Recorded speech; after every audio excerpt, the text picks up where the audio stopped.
క్రీస్తునందున్న ప్రియులకు ప్రేమతో వందనాలు తెలియజేయుచున్నాను. డిసెంబర్ నెల 31వ తేదీ 2024. ఈరోజు దావీదు గారి ద్వారా దేవుడు మనకు చేస్తున్న వాగ్దానం ఏమిటనగా కీర్తనల గ్రంథము 115వ కీర్తన 13వ చరణం.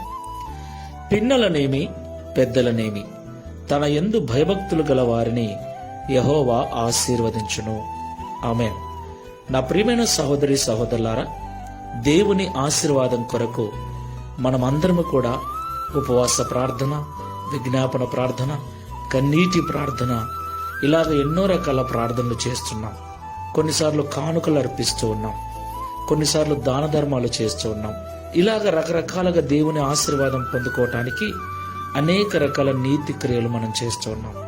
అయితే పిల్లలైనా పెద్దలైనా ఎవరైతే దేవుని యందు భయభక్తులు కలిగి జీవిస్తారో వారిని మాత్రమే దేవుడు ఆశీర్వదిస్తానని ఈ ఉదయకాల సమయంలో మనతో మాట్లాడుతున్నాడు.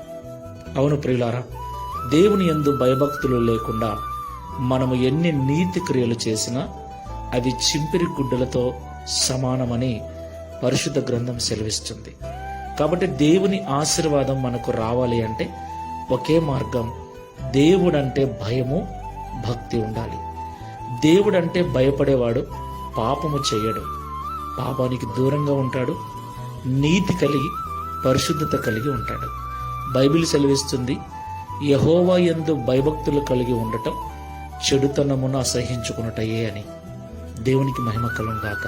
కాబట్టి దేవుని ఆశీర్వాదం మన మీదకి రావాలి అంటే ముందు దేవుని యందు భయభక్తులు కలిగి తర్వాత నీతి క్రియలు చేయాలి. అప్పుడే దేవుడు మనల్ని ఆశీర్వదిస్తాడు. ఒకసారి పరిశీలన చేసుకొని ప్రార్థన చేసుకుందాం. సర్వోన్నతుడా, సర్వశక్తిమంతుడా, Download ShareChat.